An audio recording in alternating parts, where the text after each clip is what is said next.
latest episode of that SEC podcast. I'm your host, Michael Bratton. Go by SEC Mike on the Twitters. And where is Cousin Shane? That's what I'd like to know. Oh, there he is. Hey, buddy, what's going on? Oh, man. Do we owe an apology to Quinn Ewers? Yeah.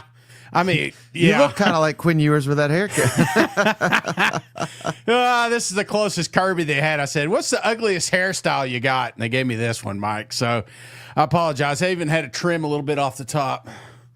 But congratulations. Congratulations, Georgia. You win. What's it like to have hair? That's why I'm late. You know, I feel bad for people with hair now because usually I can just jump on here. I ain't got to worry about it. But now I had to get hairspray involved. I had to get it combed out, you know. I mean, I feel bad for folks with hair now. Jordan says Shane's going to miss like the Vols kicker. Damn. Too soon. Too damn soon. What a weekend. I mean, seriously. And JD says, don't be kicking Shane while he's down.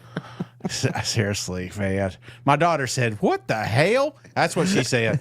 She thought,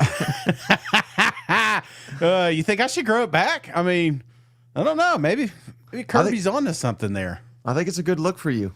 Yeah? Are you going to do the tongue like Kirby? No. Hell no. Oh, my gosh, man. I tell you, seriously, man, what a wild weekend. Great football. I hated to see Tennessee gave that one away. It's exactly what they did. But, man, that 7 o'clock slate was just absolutely fireworks all the way to the very end. This is SEC football. This is what we signed up for, man. And this is why we push for a 9-game schedule so hard, because this is what we want every single weekend.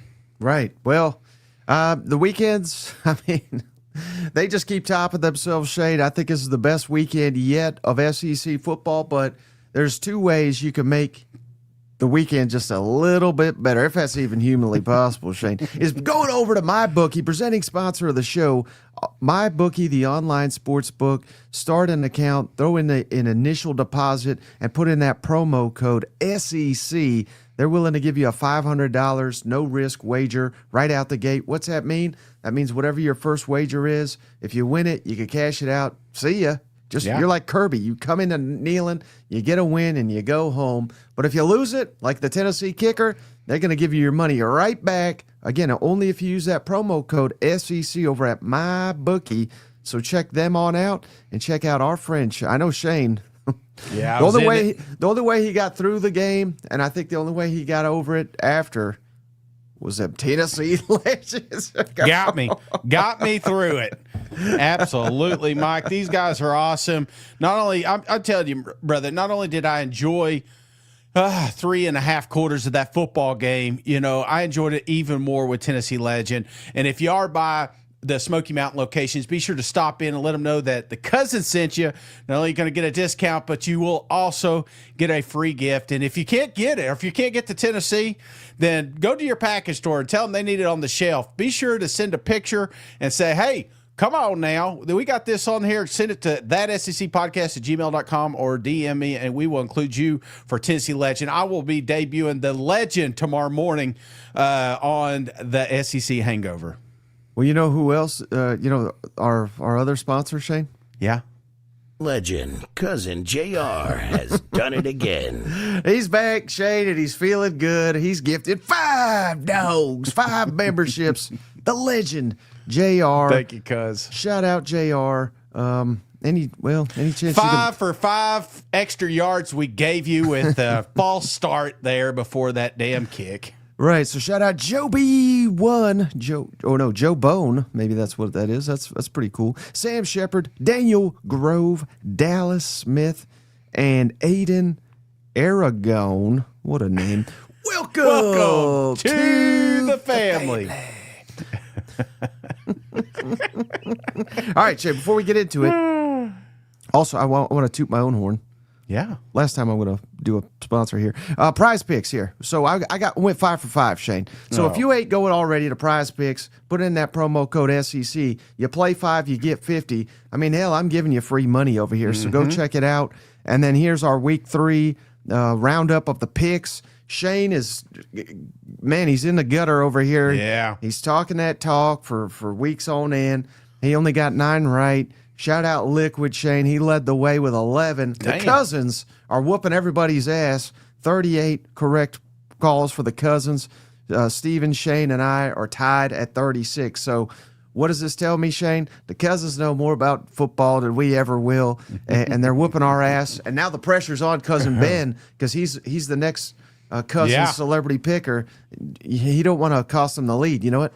No, and hey, my lock was right. A lot of Aggies were upset that I picked them, but they're not so upset now. They're absolutely celebrating. I tell you, I may not be able to pick the rest of the games, but at least my lock is right.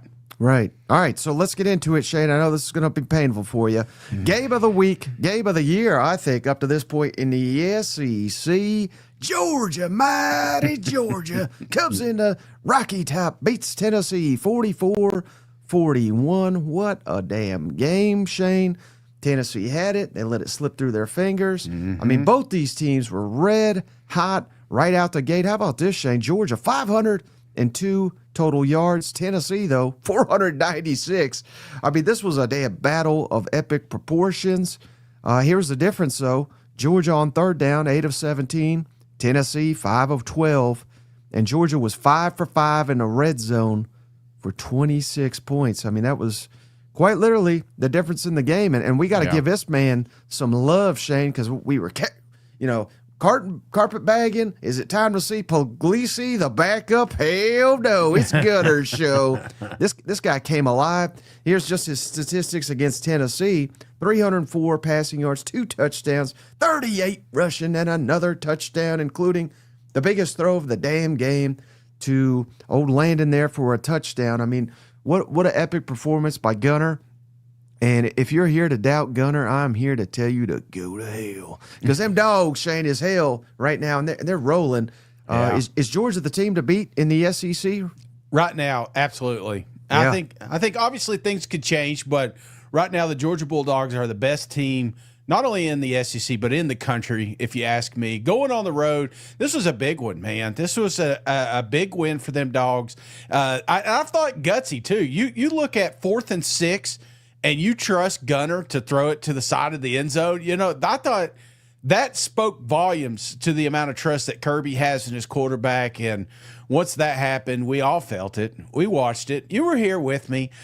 You felt like Tennessee was going to lose this game because Low T. Heupel came out there and said, hey, let's play soft. Let's don't play like we've been playing the last 3 quarters. Let's give Georgia a shot and let this thing come down to a kicker, which it never should have.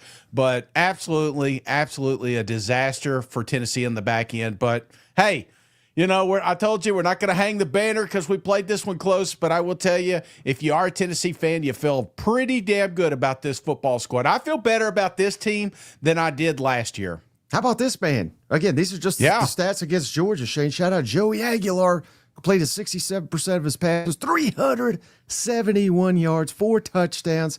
He did have the 2 picks, but again, in fairness, the 1 pick, the receiver fell down in the middle of his route, and he also added a rushing touchdown. Josh Heupel's never had this level of success. Hell, I can't remember the last quarterback that really had this level of success. I saw some people saying, I don't remember the quarterback because who the hell cares for Ohio State? But you remember that bowl game? It was Ohio State, Georgia, that Georgia won. I mean, that's the last I could think of a quarterback carving up Kirby's defense. And then shout out this man, Chris Brazzell. I mean, good night, Shane. 6 catches, 177 yards, 3 touchdowns, 29.5 yards per catch. So, again, there was a lot to like about Tennessee as well. And, hell, I mean, I'm not making this case. I got Tennessee number 3 in the power rankings, but you could, I think, rightly or justifiably say that Tennessee may be the second best team in this conference right now. They still got work to do, particularly on defense, but, not moral victory or anything, but it's a long-ass season, and I think Tennessee looks a hell of a lot better than I suspected they were going to look this year. Yeah, I would love for them to be a little bit more balanced. I don't want every game to come down to Joey must win. It felt like this was exactly the narrative. Kind of got away from that rushing. But on the flip side, what happened to Georgia's defense? I mean, when I feel like I feel like that was the biggest story of the game is not how well Gunner played, not how well Branch played, not how, it felt to me, Mike, that it was how poorly this defense, mainly that secondary, played for the Georgia Bulldogs. I think that was the biggest surprise. But ultimately, you walk out there with a win. And going on the road to Neyland, checkered, I mean, that place was absolutely locked down, loaded. That's a big one. That's a game I feel like Georgia couldn't win last year. Does that make sense, Mike? I feel like going into the college football, you watch that. If this team would have played Notre Dame in the playoffs, they would have beat them by 4 scores. That's just how much better I think this Georgia Bulldog team has improved. But it does got some work ahead of them. I feel like that's the big one. You got to play games like this to get to that championship game, to get to those college football playoffs. You got to play games like this, and more importantly, you got to win them. Mm-hmm. Damn. Do you buy into the fact that Heupel got tight at the end of it? Or maybe like just a little concern. I mean, I think he's a little conservative. Yeah, he got scared. He got scared. Money don't make money, Mike. And I feel like that's exactly what happened here. I told you, Mike. You could have came out here and I feel like put a drive together with Swagular and scored a touchdown.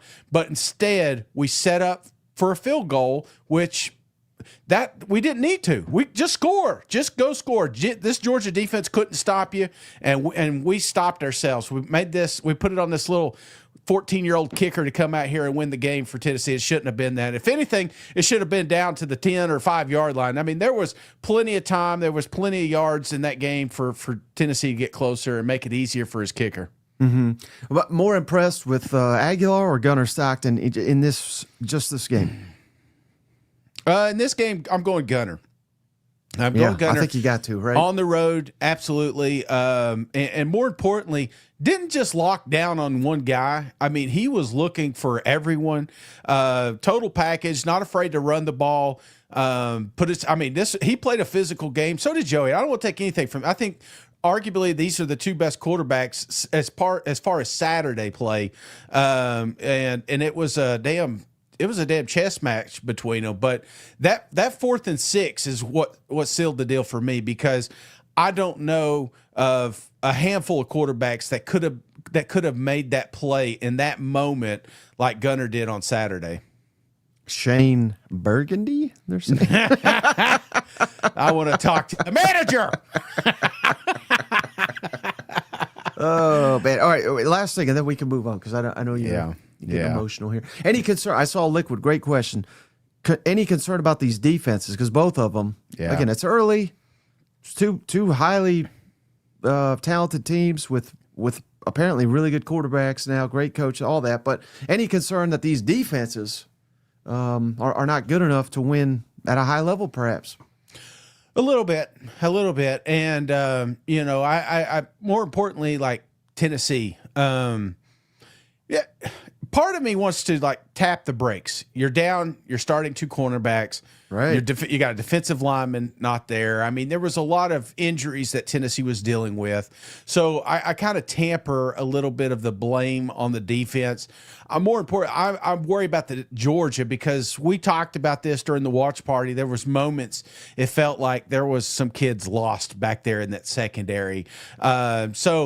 But again, iron sharpens iron. I feel like these two teams didn't miss a beat, shouldn't drop in the rankings. I think should be one that they both move up. I feel better about Georgia moving forward, because there was a lot of question marks after that Austin Peay game, Mike, myself included, that thought, oh shit, Georgia ain't the same dogs. No, they're the same damn dogs. And I feel like this was a big game for them to get right, and so was it with Tennessee. Mm-hmm. And didn't it feel like it? I know I said last thing, but didn't it feel like that one drive? When was it? Third quarter, where Georgia just like stuffed it down Tennessee's throat. Yeah, and it's like, ugh, this is the Georgia we know and love, and this is the Tennessee that folds. and they battered ball. They got right up off the mat and kept. Yeah. Hell, they took the lead, should have won the damn game. But I think you kind of already said this, but I think in years past, Tennessee, they would have just folded, and they didn't fold. No, it's like that movie Deadpool, where that you think you killed him and then he just gets back up. Tennessee would have just been dead 5 years ago, 6 years. And I hate when people bitch and moan about, Josh Heupel. Says, like, come on. Josh Heupel's learning just like everybody else. And I feel like if given this same opportunity, it won't happen again because he has a lot of confidence in this offense, mainly Joey. And I feel like Low T Heupel did sneak in there on that final drive, but you can't play safe. And so I'm not worried. In fact, I'm encouraged by the rest of Tennessee's schedule because there's going to be a handful of teams that are going to have 2 losses, 1 loss, trying to get into the college football playoffs. And I think Tennessee's still right there in that mix. Hey, Midland Sooner gave us $5 probably to help Shane get a haircut. That's what he said. You like that? Glad it's not windy today. All right. So again, that was probably the game of the year, right? Yes. But if I may say the win of the year, I think it's a little bit different, right? Because Georgia's been there. Georgia's won championships. They expect to win these games. Yeah. You know who's not expected outside of their great fans to win games, Shane? Who's that? Of high caliber. Give me them Aggies, Shane. Going baby. on the road, sticking it to Notre Dame, 41-40.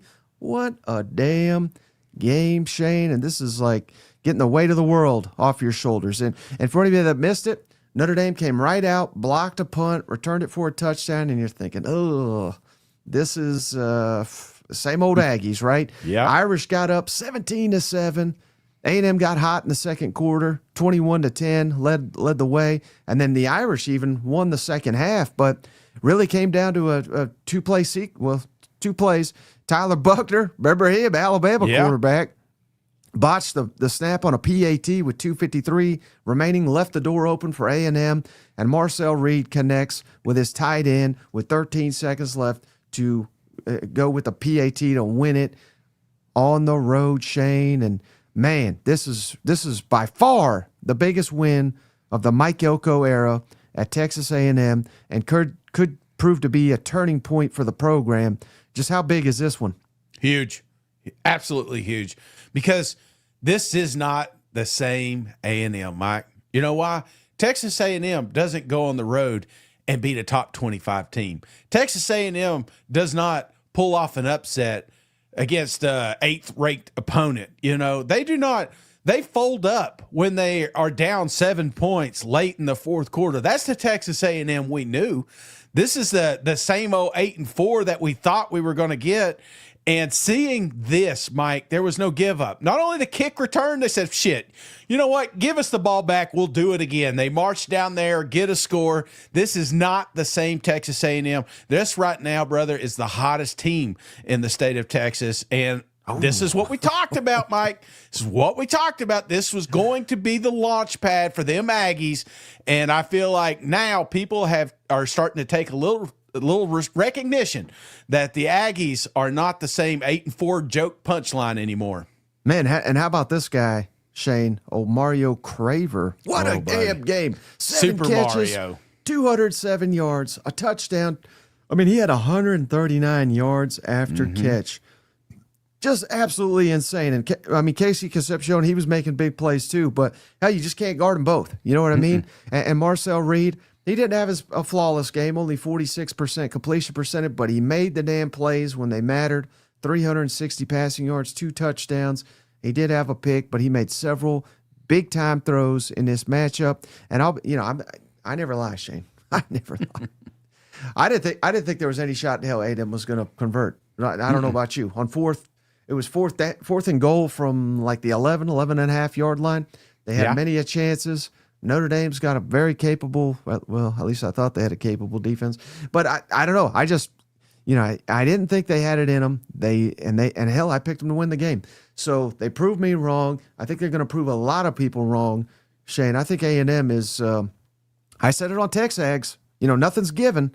Yeah. Got 9 games left, but I said, you win this game, you're going to the college football playoff and I think that's I'd still roll with that for right now. I think A&M's going to the playoff.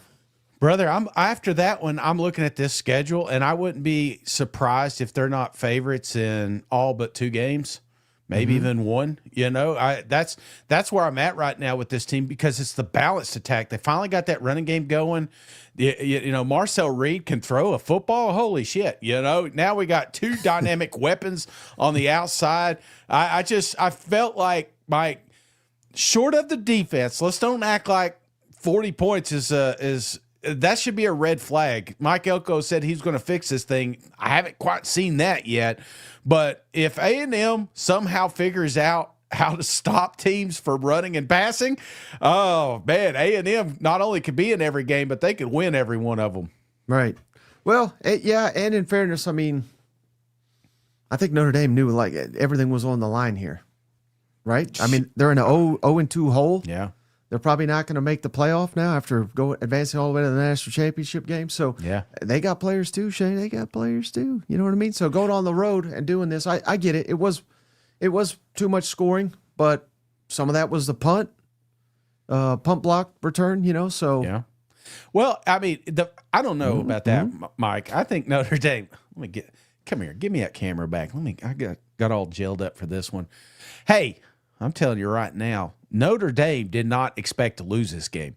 Notre Dame expected to kill Texas A&M. When you got DBs coming out here and say, them wide receivers are a little handsy, but we can handle them. They ain't seen these 2 receivers. You know what I'm saying? I feel like that was kind of the attitude that Notre Dame had coming into this game, and I feel like they got punched quickly in the mouth. So, yeah, after the game, I don't know if you heard this, Brett. McMurphy reported Notre Dame says, we're ready to come to the SEC and the Big Ten as long as you can get the playoffs to 16. It's like, yeah, you're trying to sell that house now that we realize something's wrong with the foundation.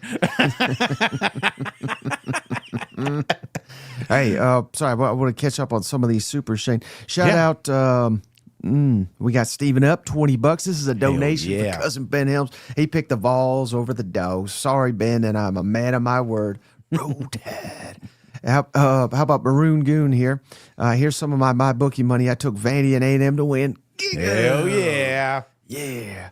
Yeah. How about them Tigers? Oh, my God, Vandy. We'll get to them. Oh, man, there's so many to shout out Steven up, Shane.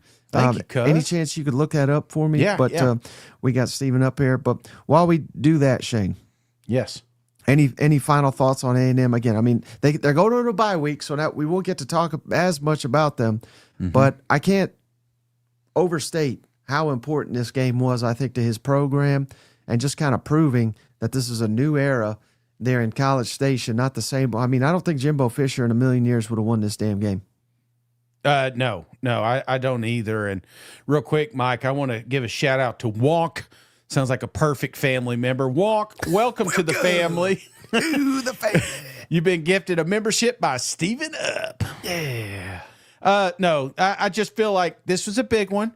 I think a bye week's perfect. Get dialed in. SEC plays right around the corner, and there is a lot of teams emerging. Like, go back to their schedule if you don't mind, Mike. Can you pull that up real quick? One of the things that I'm seeing a little bit with A&M is we got some volatile teams coming up, right? We're going to get to the Florida Gators. We're going to get to Arkansas. But these are 2 teams, a couple of teams that, hell, even Auburn. We don't know what's going to happen with Auburn. These are teams that just can't afford to lose anymore. You know what I'm saying? It's similar to what you're talking about in Notre Dame. Right. So you can't get caught looking ahead and say, hey, we beat LSU. We beat, let's focus on South Carolina. No, you can't do that. This is going to have to be one of those. You have to play one game at a time. And if you do that, man, I'm telling you, the Aggies are definitely in the mix for one of those playoff spots at the end of the year. Oh, yeah, and I forgot, Shane. So I got Coach Helko here, a quick clip on the game-winning, well, I said the play that won him the game. Yeah. So, yeah, technically the game-winning. And he says, hell, don't any of you bastards doubt Marcel Reed anymore. I love this from Coach Helko. Hopefully you guys won't have to ask me any more questions about whether or not Marcel can throw. that's what I really hope comes out of this win. So from there, I'll open it up to questions. So what was going through your mind on the last play, and did you guys get to change the play call since they called the timeout on that 4th and goal? Yeah, we went to we had a similar play call before the timeout. We changed the formation presentation of it and ran a very similar play to what we were going to call before the timeout. We wanted to honestly have something where Nate was running on the side because we kind of thought it was going to be really hard to get it to Mario or KC. You know, they had been kind of bracketing them the 2 previous plays, and so we felt like that would give us an option on the sideline if we needed it, and we did, and Marcel gave him a ball that he could go up and catch, and then he made a heck of a play. Well, that he did, Shane, and that could very well go down in Aggie lore, based on how this season plays out. You always need that moment. You need that win. You need that game for people to start believing, and that very well could have been the spark that leads A&M to. We'll see where they go this year, but if they go far, remember that play. It could be, kind of the spark that started it all. Yeah. Yeah. I mean, I was just thinking of Craver again. I was just, golly. Here I spent so much time on a Concepcion, and I'm like, damn, I should acknowledge the leading wide receiver in the country. Yeah, he's currently number one. The SEC's got the top 3 leading receivers in the country, which is insane. But, all right, Shane, we got to move on here. Yes. To one, which I don't see Jesse. I don't see a lot of these Gamecocks, and I don't blame them, Shane, because, anchor down. Vanderbilt, Shane, goes on the road, snaps the streak. It was 16 strong, 31-7, dominating performance over the Gamecocks, Shane. Both teams scored a touchdown on the opening possession. South Carolina obviously never scored again. Here's their drive chart after the touchdown, Shane. Interception, punt, missed field goal, punt, turnover on downs, punt, fumble, interception. So, man, at what point do we say, good night? We made a huge mistake with this offensive coordinator. And I know, Leroy Sellers, I hope he's back. He got banged up. He had to leave the game. I don't think they ever said, but you assume concussion. He got kind of rocked, so I don't know his status for the next game, but it didn't matter because they were not winning this game. He was throwing picks. They didn't look on sync at any point.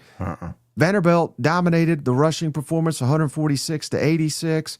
Red zone, Vanderbilt was 3 of 4 for 21 points. Carolina was 1 of 3 for 7 points. How about this stat, Shane, from Cole Kubelik? Entering last night, Vanderbilt was 2-122 all time on the road against ranked opponents. I'll say that again: 2 wins, 122 losses all time. I mean, kid, that's like the most Vanderbilt stat ever. But we snapped that one too, Shane. Now we're 3-122 all time on the road against ranked opponents. Shout out Vanderbilt. They're gonna cause Kirby Shane over here to start walking because he says they would go under on the 3.5 win total. Shane, they're about to snap it in the 4th game of the season. You know what? Yeah, they're going to, Mike. They're going to. And do I just walk a mile every time it happens, or is this like a pile-up thing? I'd like to space it out. Maybe after every win now, I do the walk after the game, something.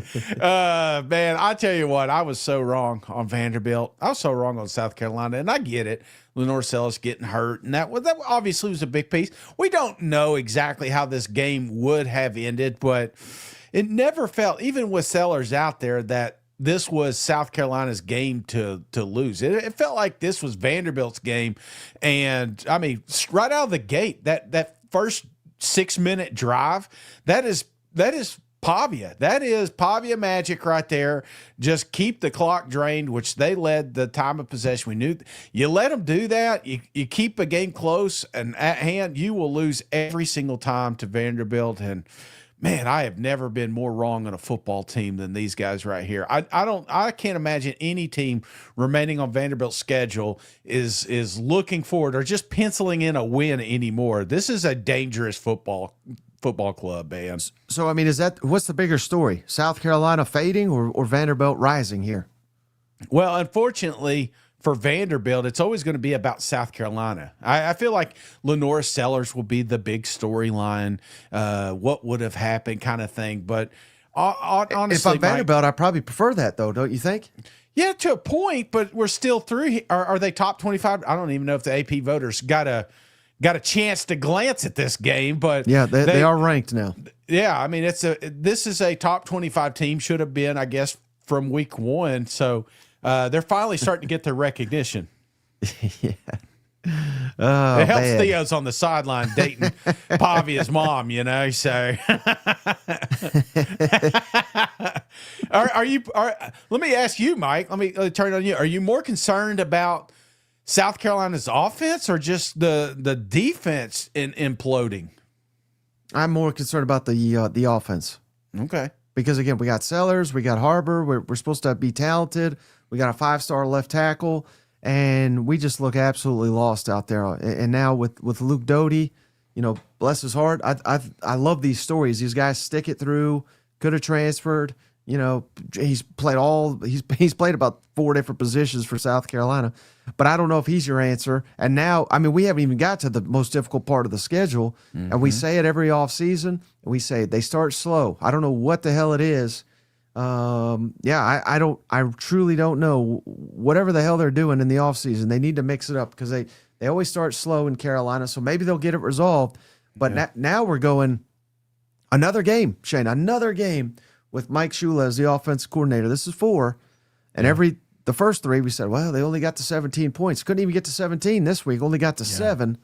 Now, would they have gotten there if Sellers didn't get hurt? Perhaps. But we'll never know.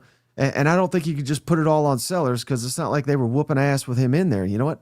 Right. No, I'm right there with you, man. And it's, I guess it's discouraging because you want, I mean, I would imagine the South Carolina felt like they've arrived, right? You were knocking on the door for college football playoffs, and you get to keep your quarterback, which is a leading candidate, in my opinion, for the Heisman Trophy. And then we're sitting there and we cannot move the football. We cannot get a first down. We cannot score a touchdown. It's infuriating. You get your running back. I mean, we wanted a free Sol. Sol wants to go. He wants to get locked back up. He says, I don't want any part of this because they just have no life on that offensive side of the football, and it blows my mind. Mm-hmm. Yeah. Is it going to get better, Shane? I mean, I think. I don't see it. They heat up. Right. But seriously, Mike, the way Mizzou's playing defense, the way LSU's playing defense, we beat Kentucky, and then we get that bye. They haven't even played a tough defense. We got all excited about Virginia Tech, and then they're losing to a truck company, So it's just like they're firing their coach. You know what I'm saying? Now I'm like, damn, the signature win that they did have was not even a good one. Man, I'm trying to give these people hope, Shane. You're just shutting that down, huh? You got Lenore Sellers. They just got to make big changes. That's it. They got to make changes. They got to stop playing scared. Let him cook. Let him throw, man. I don't care if he gets interceptions. I just want to get out here you got some of the most explosive players in the country. Let's let them play, man. Let's cut them loose. They shouldn't just be on specialty. I get it. Beamer ball's fun, but those dudes are great at offense too. So we got to find ways to get these guys the ball. Now that you've seen Vanderbilt cruise to 3-0. Yeah. This kind of would have been the obvious one, I guess, South Carolina, because they had that streak. But who on this list of who we've got left for Vanderbilt? Let's move past Georgia State and Utah State. Who the hell cares? I'm talking Bama on the road, LSU at home, Mizzou at home, at Texas, Auburn at home, and let's skip Kentucky too. But Tennessee on the road. Which of these games? Which remember about 3 weeks ago you said, they're going to lose all of them. Yeah. Which one are you? Now that you've seen Vanderbilt play, most concerned for the other team, if that makes sense, that they got to face Vanderbilt? Which team am I most concerned? Yes, could lose to Vanderbilt. I think the biggest one, I got 2, Mike. 2 of the biggest ones here, LSU and Auburn, because they're having trouble scoring points. Yeah. Auburn did, but there was we'll get to them here in a second. I just feel like those are 2 of the most struggling offenses right now. And the way that Vanderbilt is playing, that's dangerous. You've got to have somebody that can separate. And so those 2 teams are probably my biggest concern. Well, shit, maybe Texas. Throw Texas in there too. Yeah. Glad you said it, Shane. Can he say? I'm so used to promoting them Longhorns, but now I'm like, damn, I don't know. I rewatched some of that. Sorry. Here's the silver lining, Shane. Yeah. Shout out, Be Creepy. I was wrong about Vanderbilt. Beat us. Reminds me of Florida, Carolina 22. I don't know if you remember that game, Shane, but that was, to my knowledge, that was like a 40-7 complete beatdown. Dan Mullen in his bag. And we all know what happened after that game. Do you remember what happened after that game? South Carolina was a major underdog to 1 Tennessee. Oh, interesting. Yeah, that's a fun nugget. Maybe. I think the biggest one is Pavia called a shot, man. Yeah. I mean, he Babe Ruth this thing. They asked him on that bus. Yeah, he said, which one you want? He pointed out there. He said, I want them damn Gamecocks. He goes over there and kicks our ass. That's impressive. It is. All right. Also impressive, Shane. Or maybe the opposite of impressive. LSU beats Florida. LSU defense was sure as hell was impressive. Who wasn't, Shane?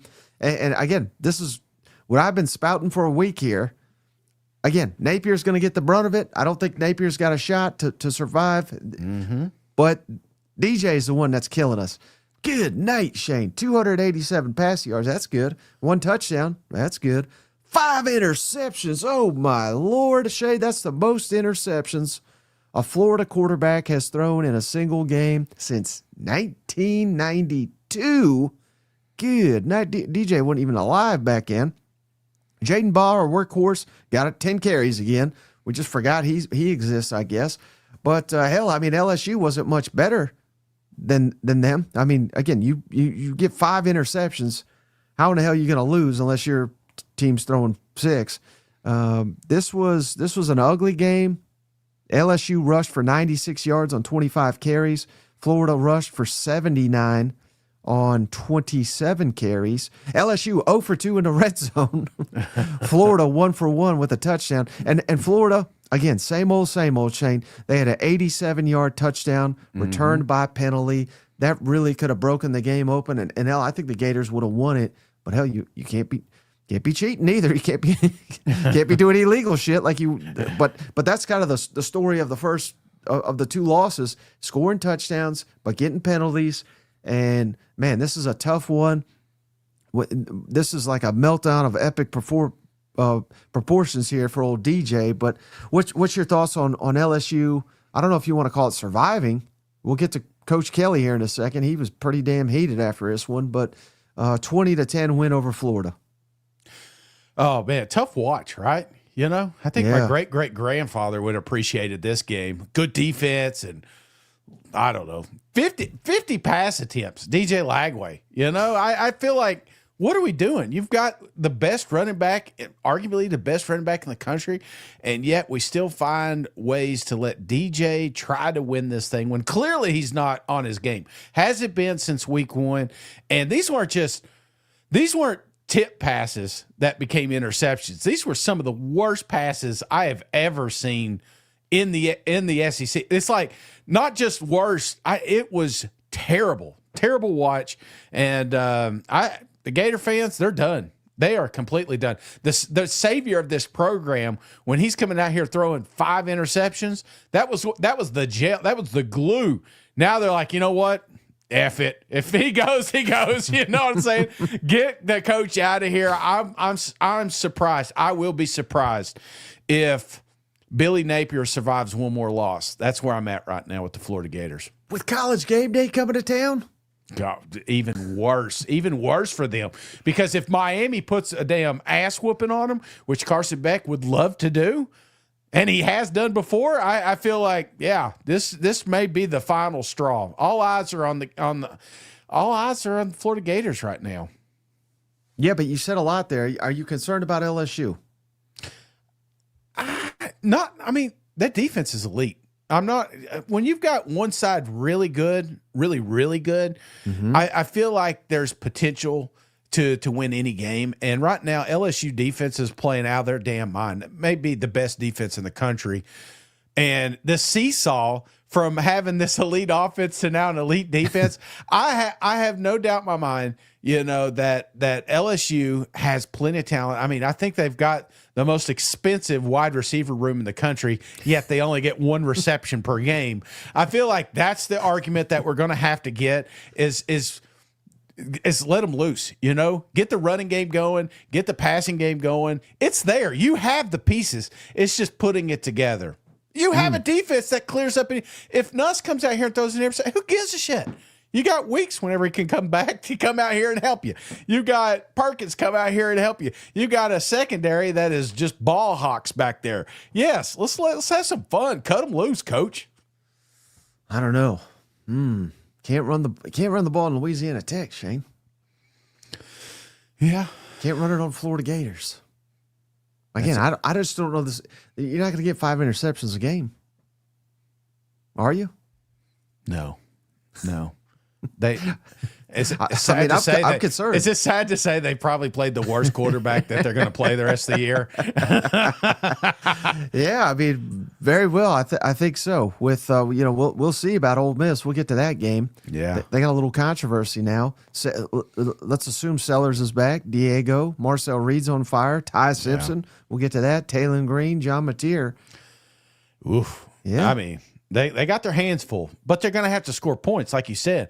Ole Miss, Vanderbilt, A&M. These are teams that are putting crazy points up right now, and LSU's going to keep you in games, but you're going to have to match them, and it's not like Nuss's first year either. I mean, Nuss has shown that he can be very prolific. I mean, he's had a lot of talent around him, and he's been very successful. But now, arguably, the most talent surrounding him, and we're getting one reception for 13 yards, one reception for 20 yards. I mean, it's just unbelievable. I see Barry and Brown. I see Nick Anderson. I see all these dudes, absolute studs that will be playing in the NFL, and for some reason we can't get them the football. Old Big Rouge here. BK said they did what they had to do to beat Florida, win. Hey, if you would keep winning, who cares, right, Coach Kelly? And then someone else said, well, Louisiana Tech. Yeah, right here we go. Crazy Cheese. They won their game 49-7. So yeah, maybe they're elite. You know what? Yeah, maybe we should bring them and Notre Dame in the SEC. But all right, so anybody that missed it, again, I don't know what wild hairs got up a lot of these coaches' asses, but Brian Kelly, first question, did not appreciate it. He went damn crazy after this game, I thought. Brian in the back, I know you love these immediate post-game sessions, but what are you seeing with your offense? Stop. Really? Is that the first question? We won the game 20-10. Try another question. What do you want me to tell you? I just laid it out for you. We played the game to win the game. We played the game to win the game. All right. How about third down then? What is going on with third down? It's one game. Last game, we were great on third down. You're looking at this from the wrong perspective. LSU won the football game. Won the game. I don't know what you want from me. What do you want? You want us to win 70-0 against Florida to keep you happy? No, I think people want to know why you can't run the ball, quite honestly. We can run the ball. Did you see the last play of the game? That's all you need. You just need one. There's ridiculous questions. And I'm getting tired of it. That football team just worked their tail off to get an SEC win, and you want to know what's wrong. You know what? You're spoiled. You're spoiled. This team is 17-1 at night. 17-1. Give them some respect. How about that? Give them some respect instead of micro-analyzing every little thing. This is ridiculous. For a group of seasoned reporters, that kind of question is so out of line. I'm going to double down, Mike. While we're here, let's back out that 51-yard run, right? Durham has 40 yards rushing in this game. You got Bauer Sharp, 71. He was probably the player. Aaron Anderson looked pretty good. Xavier Thomas, 4 of 35. Barry and Brown, 2 of 26. Nick Anderson, 1 catch for 9 yards. And you're upset? because I think why wouldn't we be upset? We just showed you 5 interceptions, 5 opportunities to give you good field position, and if you ain't fumbling it, turning it over, it's an absolute shit show with the offense. So, Coach Kelly, let me talk to your supervisor. I apologize. I should have laid this out at one point. I mean, they scored 20 points. One was a pick six. Yeah. So the offense didn't even score 20 points. You know what I mean? So again, they won the game. Yay. I mean, I saw an LSU fan say, you're going to look stupid when we run the table. Yeah, we will, but they're not running the table with this offense. Not as it's performing today. Can they get a lot better? Hell yeah. And they've got the talent. They got the pieces. I think their offensive coordinator is not good. Yeah. And again, they had a ton of talent that went to the NFL, including the number 6 overall pick. Their tight end, I believe, was a second-round pick, and they didn't do much with those guys last year either. I know Nuss had a ton of yards, but there was a lot of questions about offensive coordinator Joe Sloan, and hell, I still got him. So I just think this is wild. I mean, if your offense sucks, you can't be asked about it. You need to get a grip, and I don't get this. Do you? Let me ask you this though. I mean, we got to be fair because he did point out what if you're spoiled, right? You got Jay Daniels, arguably one of the most electric quarterbacks to ever come through the SEC. You've got one of the greatest football seasons ever with Joey Burrow and company. I mean, to go from that to this, do you feel like maybe that's part of it? Because I've been there. I talked about my Tennessee Vols 22 with Hendon Hooker. We look impressive, and then we go 2 years, and we're just like, well, we want that again. Even though we get in the wins, even though we're even making the college football playoffs, we still want that, you know? So I understand a little bit where this is coming from. Yeah, no, I think that's fair, but I also think it's stupid to sit here and say a team that's 3-0 is 17-1 at night. Yeah. Because this team is not 17-1. Yeah. This team is 3-0.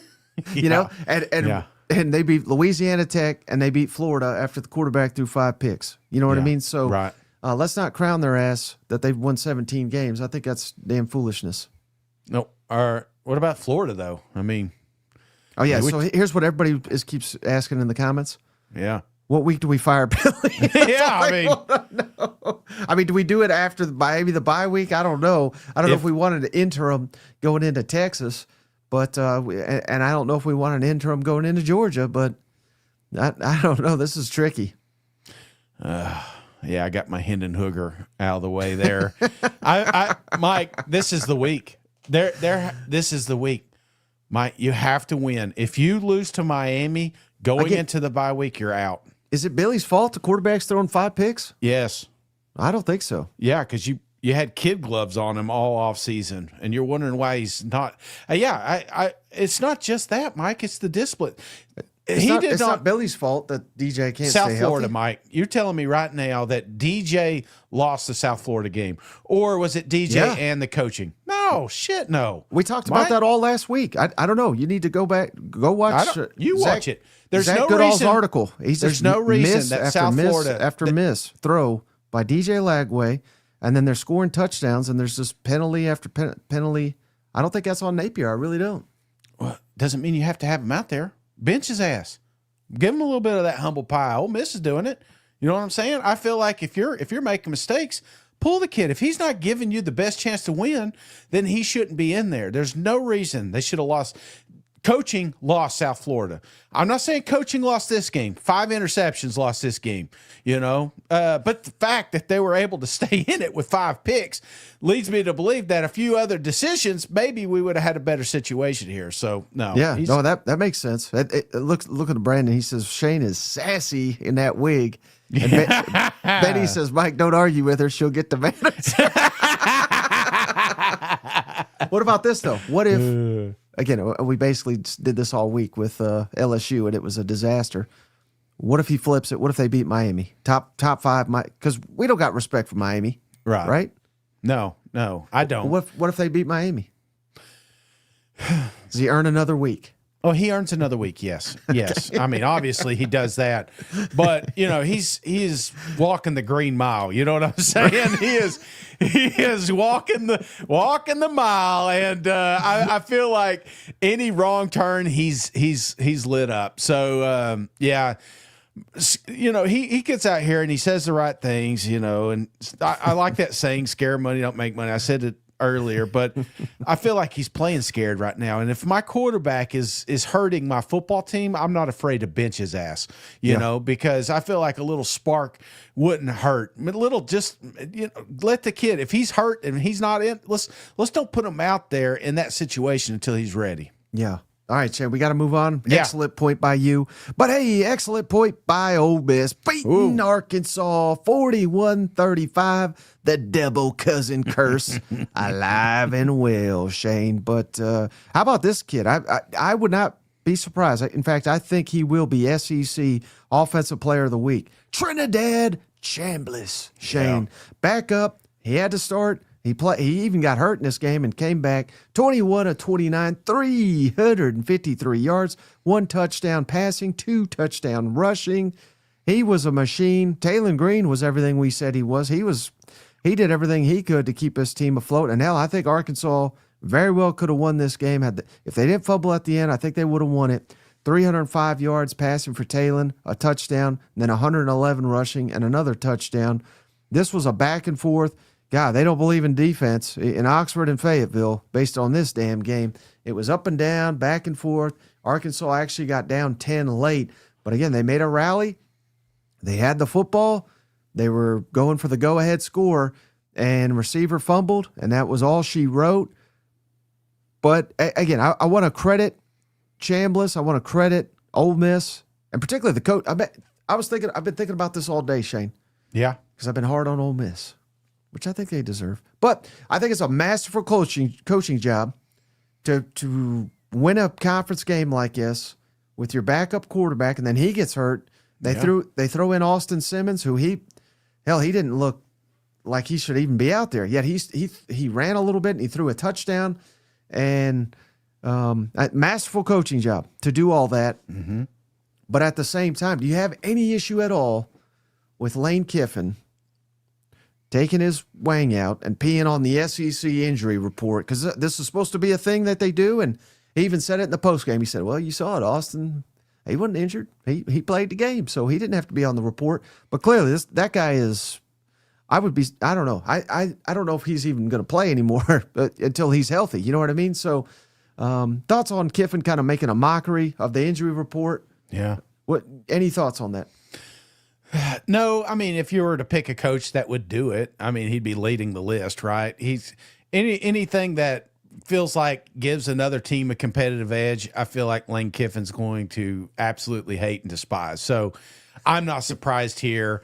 I am, I guess, maybe surprised that he came in at all. I feel like that this was a good game. I don't want to take that shouldn't be for me. That's not the storyline here. This was two elite offenses going back and forth, and I can't help but wonder if they're just not wasting Taylor Green. I feel like there's going to come a point you're going to talk about in 10, 15 years from now. So maybe Arkansas has an elite defense at one point. You're just like, dude, if we had this defense with Taylor and Green, by God, we would have won a national championship.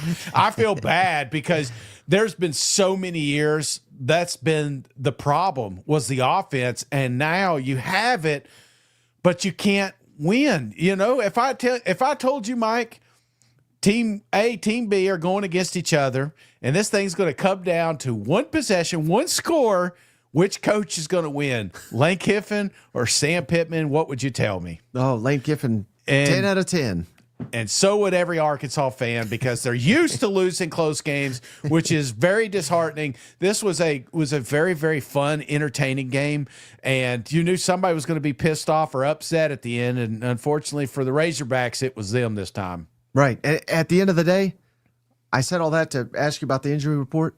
Yeah. Kiffin's job is not to be transparent. Mm-hmm. It's not to play by the rules. His job is to win damn football games. Yep. And as long as he wins them, they're not going to give a shit what he does. Yep. Now, he's probably going to get fined, if I had to guess, by the SEC.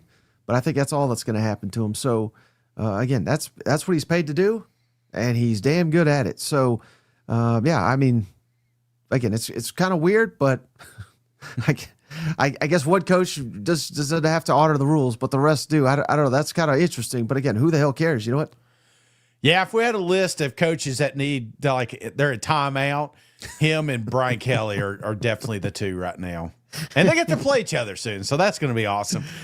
And then last clip I have here. So you talk about the one score thing. Yes. Sam Pittman, rough record in these one score games. He was asked about it. I don't think he appreciated it. I want to get your thoughts on what he had to say. Yeah, I knew that was coming. I mean, I don't know what I do with it. Tell me what to do. I mean, I don't know what to do. Curious for you, how do you believe that this team will learn from the loss tonight and to hopefully, flip the script moving forward in the next couple of weeks? I don't know. I mean, they're hurt, which is a good thing. It means something to them, which is a good thing. So when you have that, they'll go back to work and they'll do a good job with that.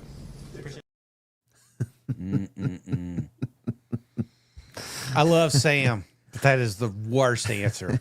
That's worse than filming in a bathroom, Mike. I don't know. I hate that. I hate that. That reminds me of the timeout chart. You remember that fiasco? And he was like, "Oh, it's like you're the man in charge. Why did you lose? I don't know. Maybe because we can't kick field goals. I don't know. So something. Just give me something. Don't say shit like this, Sam. Come on, man." Yeah, that was a tough look. You know what? Yeah. Speaking of tough look, I'll tell you what wasn't a tough look, Shane. Yeah. Alabama whooping Wisconsin's ass 38-14, and Alabama might just be back, brother, because of this man, Ty Simpson, 24 of 29, 382 yards, 4 touchdowns. He actually led the team with 25 rushing yards. Rushing may be an issue here in Tuscaloosa. Ryan Williams, 5 catches, 165 yards, and 2 tutties, Shane. Is Alabama back after whipping Wisconsin's ass? Yes. And I tell you what, it's more, for me, God, this game feels like it's so long ago. It was quarterback. It was absolutely quarterback play. We thought ULM, we crowned him, but I gave no respect for that game. But to see Ty come out the second game here and just continue to roll, pun intended, I feel like Bama's back. Now, you pair that with an elite defense, which they were playing. This felt like old Alabama here. So this is a team, rough start, but I think now is back in the mix. Where did you have them in power rankings? Sorry, I think I put them 8 or 9. Okay, this is a team I could see definitely moving up, but this is also a team that's getting there at the right time. Good defense, great offense right now. Very dangerous squad. Is that Peter from Family Guy? Yeah, obviously we'll learn a lot more about them at Georgia. That's kind of the measuring stick, you know? Yeah. Again, I just don't know what to make of these wins over ULM and Wisconsin, but they look razor sharp. Defense is firing. Alabama scored on 6 of the first 7 drives. Wisconsin did not score on offense till 9 minutes left in the game.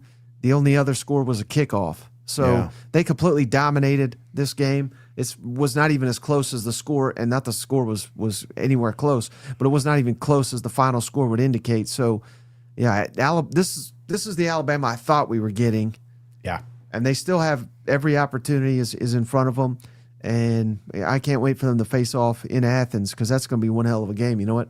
Yeah. Now, if they get smoked, we're going to fire DeBoer again. All right, how about this one, Shade? Another kind of a laugher. But, man, speaking of rolling, how about them Oklahoma Sooners? Shane went on the road, beat Temple 42-3, and they said, you know what? I know John Mateer is awesome. Let's focus on the ground game, Shane. 228 rushing yards, limited Temple to 26 rushing yards.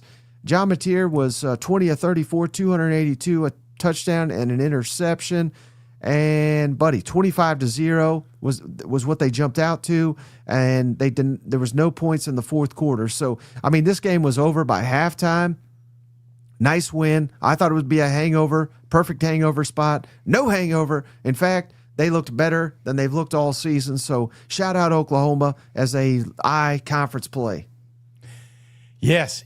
Only thing, Mike, I tell you, got to keep him healthy. Mateer, if he keeps getting hit the way he has the first 3 weeks, I can't see him making 12. They got to limit the unnecessary running of the quarterback. But I guess you just can't take that out of him. But as long as Mateer's healthy, brother, Sooners are a dangerous football team. Ain't it nice to be back, Sooners? Come on now. Now, are they back though? If they lose next week, I mean. Oh no! I think we'll just be saying well, Michigan was way overrated. I think that'll be the narrative, right? Yeah. I feel like you've got to get this one right here. This Auburn game, of course, now it's got the storylines with Jackson coming back. I mean, there's all that going on. You can't lose to the quarterback you kicked out the door. Exactly, Mike. So this is a very, very pivotal matchup between those two teams, particularly to a coach that it seemed like half their fan base wanted fired a month ago. Exactly. Yeah. God, you're on fire today. Maybe I don't need the manager after all. Well, you know who's not on fire, Shane? Who's that, Mike? Arch. Oh, Lordy Lord. Beat Texas 27, UTEP 10. What a performance here. And I'm not making this up. This is the actual stats. Arch Manning, 44% completion percentage, 114 yards. He was 11 for 25, 1 touchdown, 1 interception, 51 rushing yards, 2 touchdowns. Texas was 5 of 16 on third down against mighty UTEP. Just the best team in the country here, Shane. UTEP was 4 of 13 on third down. So at least Texas got a defense. But is it official panic time in Austin, or are they sleepwalking through this early part of the schedule? What's your thoughts? I think you're panicking. I think you're extremely panicking. Can you pull that up, the upcoming schedule? Because if they play like they've played here the last 2 weeks, Mike, they're not winning Florida. They're not winning Oklahoma. They're not winning Mississippi State. I'm telling you, during the next 4 games, if you play like you did against UTEP, you are going to lose 3 out of your next 5 football games, in my opinion. However, let's don't act like Texas isn't playing some of the best defense I have ever seen. Texas defense is elite of elite. Probably the best. Them and LSU right now are the 2 best defenses in the country, in my opinion. But what about Oklahoma? Well, I mean, I said number 3, Oklahoma. Okay. I'd put them in a mix. I'm just saying. But it's a small list of elite defenses, and a big surprise with guys like Wingo and Arch Manning and all these running backs. It just feels like Texas should be able to steamroll teams like UTEP. They should be able to put 40 points on them, and they haven't. So clearly, this is kind of going back to DJ Lagway at some point. And I'm not trying to give Eddie praise here, but he may have been onto something. Don't be afraid to try something else. You know what I'm saying? I know you got all these commercials and all this money tied up with one guy, but sometimes if it's not the best, we may need to look at another option. Benching Arch, Shane? I would at least got somebody in there a little bit. At least mix it up, They got 4 new offensive linemen, Shane. Haven't you heard? Oh, God. Here we go. Mike, you watched the game. That interception that he threw in the end zone that's not a Manning. That looked like a guy who was scared to death to be back here. Seriously, you get tackled, you throw the football away, you get 3 points out of it. And it was just those are stupid mistakes that young kids make, and let's not act like Arch is a 5th-year senior or something like that. He's going to make these mistakes. And I still have full confidence that he will be an elite quarterback at some point. But, man, I am losing a little bit of confidence in this. And I guess the future of the Longhorns right now. Hey, somebody asked, Shane, does Stoops save his job by beating Texas? Oh, my gosh. It's at Kentucky. Yeah. I mean, maybe. They'll have 2 weeks to prepare. I'm just saying. I'm telling you, they have got their hands full. I worry. I mean, they got a perfect schedule right now. Sam Houston, they got to come out here and put these guys away. Get a bye week, get everybody healthy before you get into SEC play. But right now, we should already be there. And the fact we're not, I'm worried. Okay. How about this one, Shane? Yes. I mean, these fans, talk about fired up some damn fans here. Mizzou, Shane, beat the hell out of Louisiana 52-10. And hell, this is our first, because he's earned it, Shane. He's earned it. First time this year. I'm going to start, I don't know if you sense the theme here. I'm trying to highlight big time guys. Yeah. I haven't done a running back yet. He's earned it, Shane. 22 attempts for Ahmad Hardy, 250 yards, 3 rushing touchdowns, averaged over 11 yards per carry. Good night. Mizzou rushed for 427 yards in this football game. How about this stat, Shane? First downs? Yeah. Mizzou had 32. Louisiana had 4. Louisiana had 4 passing yards, 2 of 14. Mizzou was 6 of 7 in the red zone, 38 points. And, oh, yeah, Bo Pribula, he had like a ho-hum day, 174 yards, 2 touchdowns, and a rushing touchdown. So they did whatever the hell they wanted, and this is kind of what you want to see. I thought this would be another hangover performance. The only hangover was me watching my predictions go up in flames. But Mizzou is getting better each week, aren't they? Oh, yeah. No, they are. And I tell you what, Hardy looked absolutely unreal. He reminds me of a lot of what was his name? Doug Martin. Muscle hamster, you know? Yeah. He's just like a little, he is just a ball of muscle. 250 yards. Think about that, Mike. 250 yards in this football game. He was unreal. I feel like this guy, you watch him. It's not like he's just padding his stat against a bad team. You watch him. He is an elite running back. They hit one out of the ballpark with this kid. And then you pair it up with Bo playing out of his damn mind. This is one of the most prolific offenses in the country right now. And Mizzou's dangerous. Mizzou's a dangerous football team. Is he better than Cody Schrader? Be careful with Oh, yeah. Yeah. Oh, wow. Yeah. Yeah. Cody Schrader. I like Cody. I like it. Trust me, brother. I was on the receiving end of a Cody Schrader game, so I understand. No, give me Hardy. Okay. Speaking of good, Shane. Yes. How about? Well, I don't know how good this was, but how about them Auburn Tigers? Shane, they're undefeated. Beat South Bama 31-15. It was ugly. You know, it was maybe not the most impressive game, but it was not truly competitive. This was one of those where they were kind of playing with their food a little bit here. But, and maybe they were looking ahead to this big matchup with Oklahoma coming up. But any thoughts on Auburn? Again, we're undefeated, buddy. We're 3-0. We're cruising into conference play. Last year, we couldn't handle these. This is a game maybe in years past we would have lost. But we're taking care of business this year, Shane. Yes, I am a little concerned. Right? Oh, shit.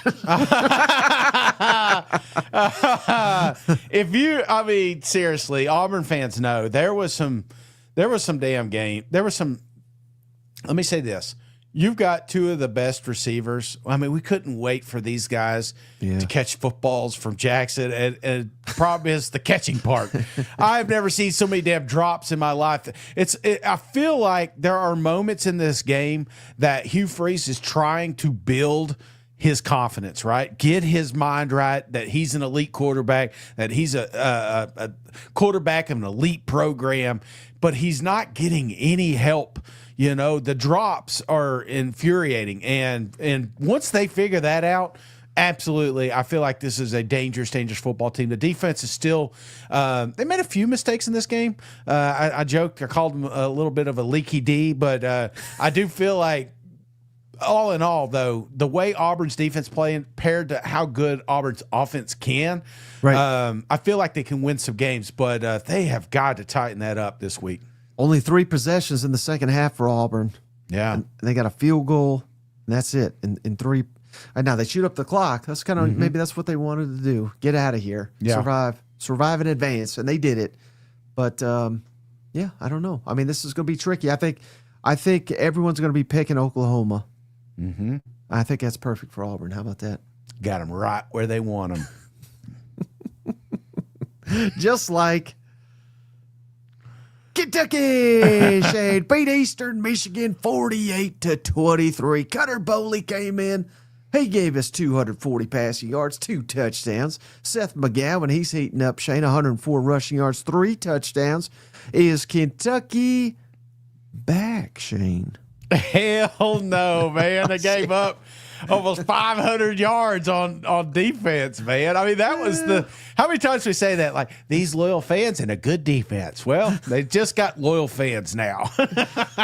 I'm worried. I'm worried about Kentucky. And, I mean, Eastern Michigan is a terrible football. I mean, they're 0-3, Mike. You know what I'm saying? And I feel like if Kentucky played this game 9 out of 10 more times, they probably would have dropped it once. So I'm obviously worried about Kentucky, but hey, a win's a win, you know. And at the end of the day, that's what matters. We're at 2-1, but Kentucky has got a long road ahead of them. Hey, just survive in advance. You got 2 weeks to prepare for Carolina. Carolina's going to be coming off a tough Missouri game. I'm just saying, maybe that's where we turn this season around, Shane. Yeah, no, it could be. They need a big one. And I feel like there are moments, like even in this game, I felt like there were moments Kentucky truly felt in control, and they should be. But then there were moments they look like, you know, they're still figuring football out for some reason. So take advantage of the time off, come out here, get a big win with South Carolina, and you're right back on track. And Glenn points out Eastern Michigan lost to Long Island, so. Oh, man. Wait, that wasn't the team Florida lost to, was it? No, it was South Florida. No. Yeah. But how about our last one, Shane? Mississippi State beat the hell out of Alcorn. 63-0. Shane, all our quarterbacks got in here. We rushed for 282 yards. We limited them to 68 yards. And Buddy Blake Shapen, 173, two tutties in there.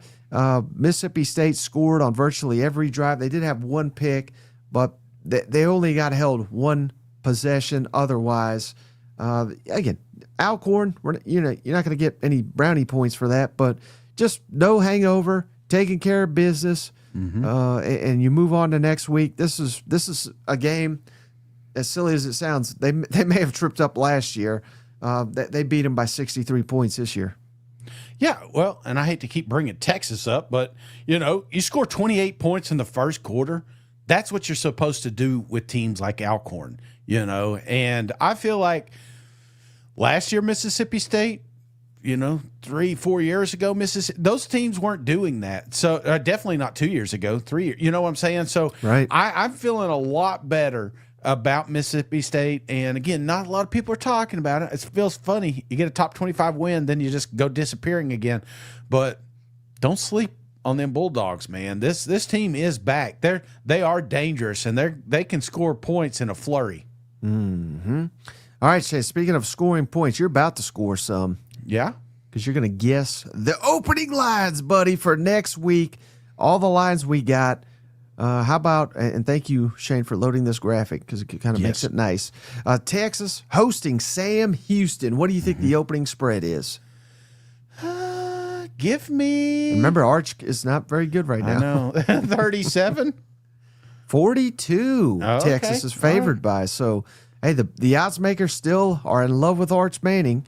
How about Georgia State at Vanderbilt? Give me Vanderbilt 22. Damn, Shane, you nailed it. Are you looking at these? Oh, really? Yeah, 22 points. Hell yeah. You're in the zone right now. You're locked in.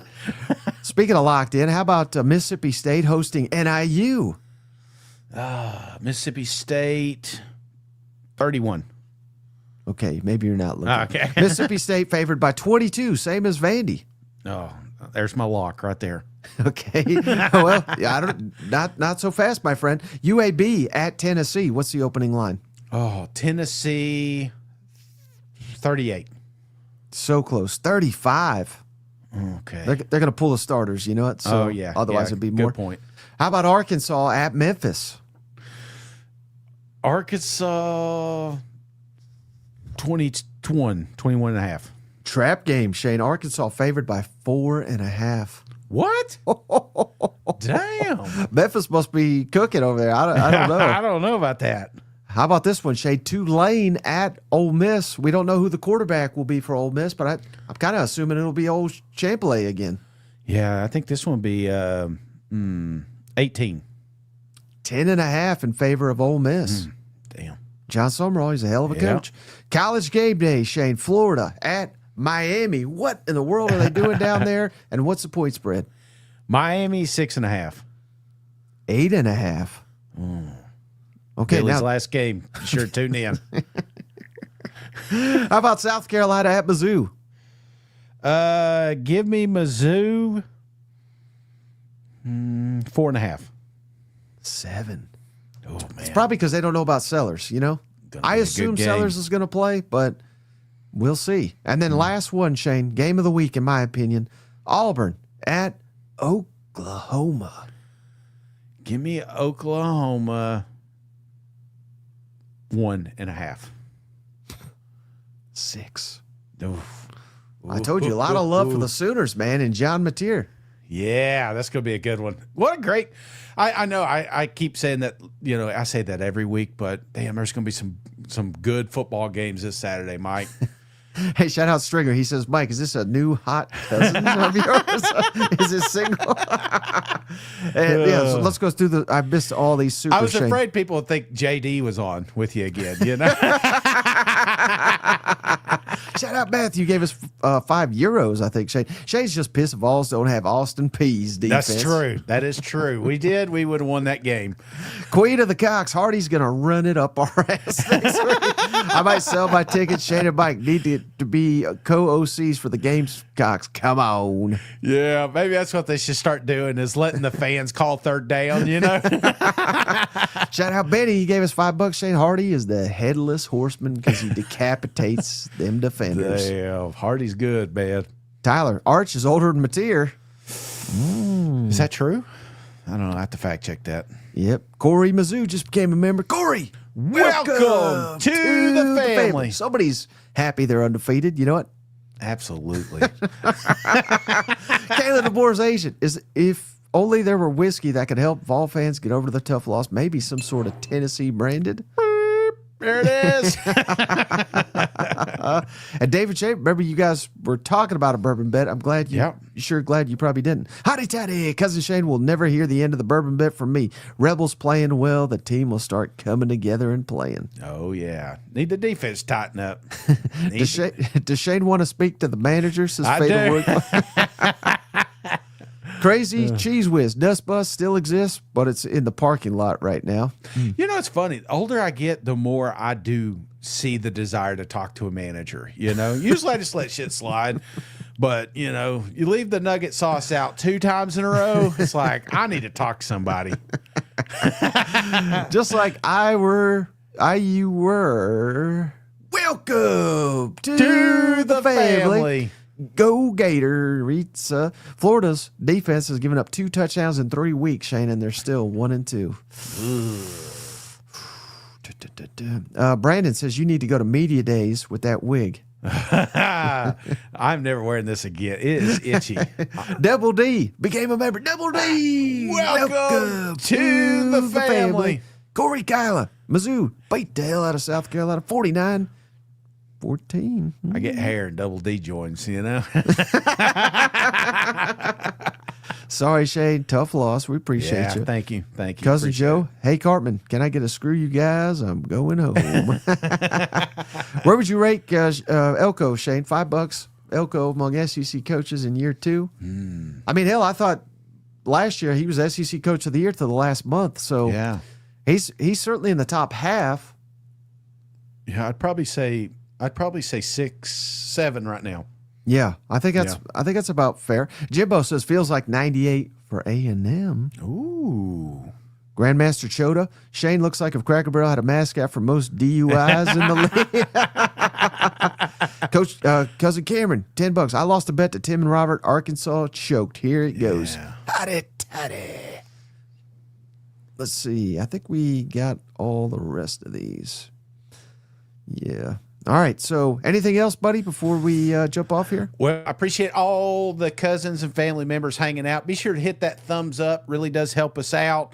Look forward to seeing everybody bright and early in the morning, 7:30. Don't forget SEC Hangover, where we tackle the lighter side of SEC football this weekend. And I've got some fun shit for you, so be sure to tune in. And of course, Mike will be with the Smart Guy tomorrow.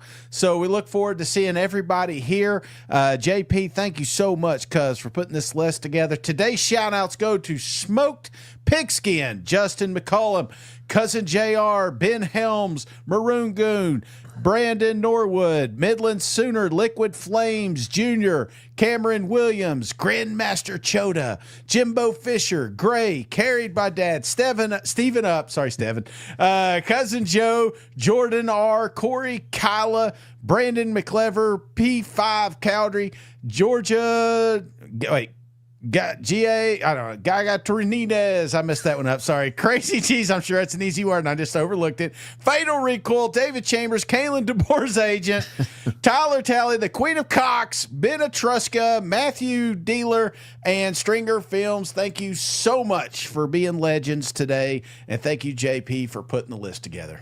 Absolutely. And just a little show announcement. So Steven and I, we always go 7 Eastern, 6 Central, but yes, Steven's had an issue come up, a personal matter that it's not my business to disclose. But he will be on, but we're going to go an hour later. So 8 o'clock Eastern, 7 Central, just for tomorrow because something's come up. And then the lunch hour again with Marler should be up as well. So that's all we got. We appreciate each and every one of you. We'll catch you on the next one. All right, see you guys. Go Vols. Hey, buddy, this beer's for you, Mike, and Cousin Shane. That SEC podcast loves the Pirate, and the Pirate loves that SEC podcast. Hail State.